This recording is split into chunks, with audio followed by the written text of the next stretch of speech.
आज इंडिया ने रिकॉर्ड तोड़ दिया, दुनिया के तीसरे नंबर पर आ गया फॉरेन रिजर्व के हवाले से। $600 बिलियन का फॉरेन रिजर्व उनके पास है। सर इतना बड़ा भंडार बना लिया उन्होंने। हम लोग अभी तक वही जमीन पे रह रहे हैं, लोग चांद पे पहुंच गए। पाकिस्तान तो बस अल्लाह ही हाफिज है इसका। मुशर्रफ साहब कह के कहते कि अल्लाह ही हाफिज है। क्या समझते हैं वो तीसरी बड़ी इकॉनमी बनती नजर आ रही है? बिल्कुल बनती नजर आ रही है। हमें खबरें सुनने को मिलती हैं दुबई इतने पैसे दे रहा है, सऊदी अरब इतने पैसे दे रहा है, अफगानिस्तान के साथ डील चल रही है जी, चाइना इतना दे रहा है, तो खुद मुख्तारी कहाँ पे किराए का मुल्क है भाई। में खबर अभी कुछ दिन पहले आई थी कि कराची के जो पोर्ट है वो सऊदीया या कुछ यूएई या इस तरीके से उनके पास गिरवी रखवा दिया गया है। उन्होंने सब किया, आउटसोर्स कर रहे हैं उनको, तो हमारे साथ से भी अब हमारे नहीं। दोस्तों, पाकिस्तान में मोदी जी का एक भाषण बहुत वायरल हो रहा है, जिसमें मोदी जी ने ये कहा कि जैसे ही मेरा 3rd टेन्योर शुरू होगा मैं भारत को तीसरी सुपर अर्थव्यवस्था बना दूंगा। अब ये पाकिस्तान के लोगों को बड़ी मिर्चा लग गई है। उनको मालूम है कि मोदी जो कहते हैं ना करते हैं, मोदी है तो मुमकिन है, ये उनको मालूम है। अब साथ साथ पाकिस्तान में एक चीज़ और हो रही है कि पाकिस्तान में पूरी की पूरी जो उनकी एसेट्स हैं वो बिक रही हैं धीरे धीरे, छोटे छोटे टुकड़ों में वो बिकता जा रहा है। पूरी दुनिया उसको खरीद रही है, कहीं एयरपोर्ट बिक रहा है तो कहीं कुछ बिक रहा है तो कहीं कुछ बिक रहा है। अब वहाँ पे ये हालत हो चुकी है कि पाकिस्तान में आपको मालूम ही है क्या हालात चल रहे हैं, भुखमरी वैसे छाई हुई है। तो आप ये समझ लीजिएगा कि जैसे जैसे भारत सुपर पावर बनेगा वैसे वैसे पाकिस्तान छोटे छोटे टुकड़ों में कटना शुरू हो जाएगा, और वो दिन दूर नहीं है जब पाकिस्तान पूरा खत्म हो जाएगा, भारत सुपर पावर बन जाएगा। दोस्तों, तब हम पीओके भी लेंगे और सब कुछ करेंगे। कमेंट्स करके बताइएगा वीडियो कैसी लगी, चैनल को लाइक और सब्सक्राइब जरूर कर दीजिएगा। Thank you very much. ठीक है, हालात महंगाई ने बड़ा कमर तोड़ दिए लोगों की। ठीक हो गया। इकॉनमी के हवाले से अगर बात करें, पाकिस्तान की जो इस टाइम कंडीशन है, इंटरनेशनल लेवल पे हमें कहीं से एड लेनी पड़ती है, कभी IMF के पास जाना पड़ता है। पाकिस्तान में इलेक्शन आने वाले हैं खबर के मुताबिक। अगर हम इलेक्शन आते हैं, जिसकी भी गवर्नमेंट आती है, कोई भी प्राइम मिनिस्टर बनता है, क्या विजन होगा उनका, क्या आप समझते हैं? यार मैं तो ये कहता हूँ पाकिस्तान तो अब दुनिया का, मैं तो बोलता हूँ बहुत पीछे चले गया है।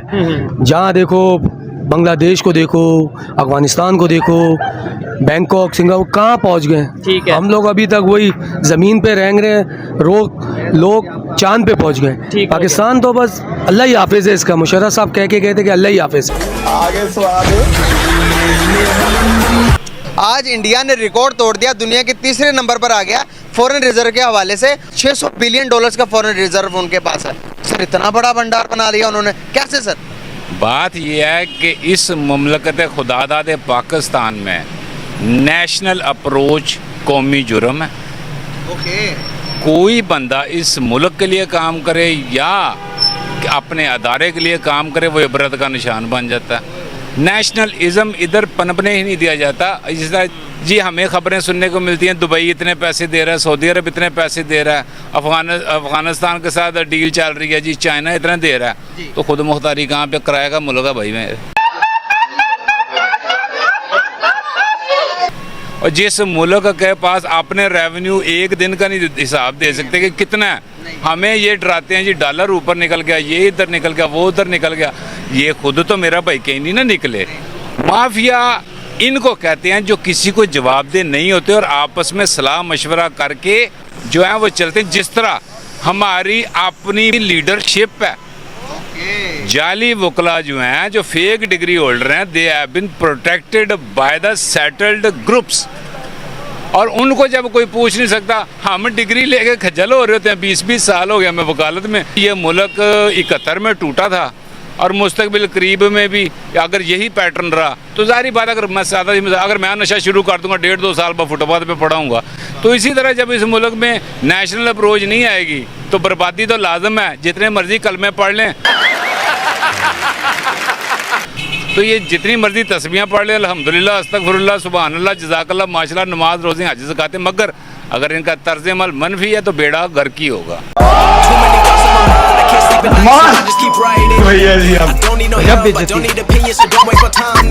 अभी उनके प्राइम मिनिस्टर की स्टेटमेंट आई है कि जब मेरा तीसरा टर्न्योर आएगा, उनका दूसरा टर्न्योर ये ऑलमोस्ट कंप्लीट होने वाला है, जब अगर तीसरा टर्न्योर आएगा तो मैं इंडिया को तीसरी बड़ी इकॉनमी बना दूंगा पूरी दुनिया की। उनका तो ये विजन हो गया। क्या कहेंगे, पहले तो ये बताएं क्या वो अपना ये विजन पूरा कर पाएंगे? 5वें वो ऑलरेडी आ चुके हैं। मेरे को लगता है वो पूरा कर देंगे।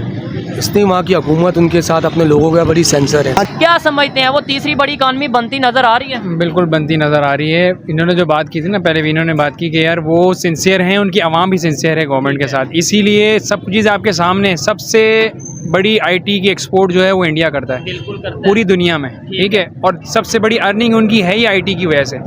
हमारे यहाँ पे सब बातों को एक कहते हैं कि मैं ये आप कह रहे हैं कि सबसे बड़ी अर्निंग उनकी आईटी की है, नो डाउट बहुत बड़ा उनका आईटी का जो डिपार्टमेंट है बड़ा रोल है, लेकिन हमें यहाँ पे ये बताया जाता था कि इंडिया अगर कमाता है वो तो बॉलीवुड से, वो तो अपनी फिल्मों से कमाता है। यही वाली सारी बात है ना कि आवाम को धोखे में रखा है शुरू से ही, आवाम को शुरू से धोखे में रखा है। ये बातें बताई नहीं जाती, नजर लग जाती है।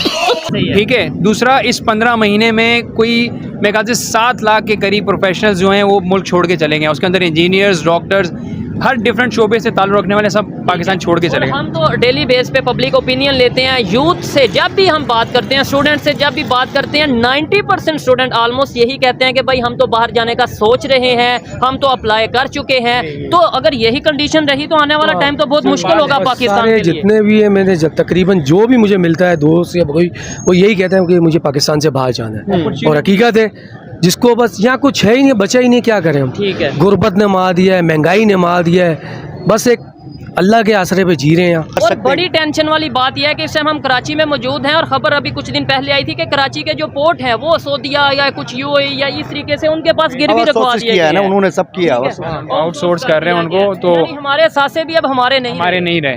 अच्छा, अगर गवर्नमेंट जो भी हुक्मरान होता है सिंसियर होता ना, फिर आप आउटसोर्स करो ना, तो फिर हमें भी तकलीफ नहीं। हम बोले ठीक है भाई बेहतरी होगी, लेकिन जब हमारा हुक्मरान ही ठीक नहीं है, ट्रस्ट नहीं है ना, हमें आवाम को ट्रस्ट नहीं है, तो फिर वो अगर आउटसोर्स कर रहे हैं तो फिर हम उसका मफाद दें। हमें पता है कि यार इसका अपना मफाद है इसके अंदर, यही चीज़ है, आवाम के मफाद के लिए नहीं किया। सर इंडिया चांद पर पहुंच गया, चंद्रयान 3। भाई देखे ना, उधर नेशनल अप्रोच है। बेशक वो एक हिंदू स्टेट है, वो हिंदुइज्म को प्रमोट करते हैं, वो नेशनलिज्म को प्रमोट करते हैं, वो बाकी और किसी चीज़ को नहीं देखते। जलवा है हमारा। इधर जी अमेरिका के मफादात का हम दिफा करते हैं, इधर जी चाइना के मफादात का हम दिफा करते हैं, इधर तुर्की के मफाद। और कोई इस मुल्क के लिए काम करने वाला कोई आपके इल्म में है? वकार, सेल्फ रिस्पेक्ट, उसकी तो बात ही नहीं ना करनी है आपने। वो तो ये नहीं कि इस मुल्क में ऐसे ही जैसे किसी को ब्रेन ट्यूमर हो जाए। मेरे भाई देखो, बात ये देखो कि एक पाकिस्तानी शहरी जो 24 घंटों में 12-14 घंटे मेहनत करता है, वो अपनी चॉइस की ट्रांसपोर्ट खरीदने के लिए उसे 20 साल चाहिए।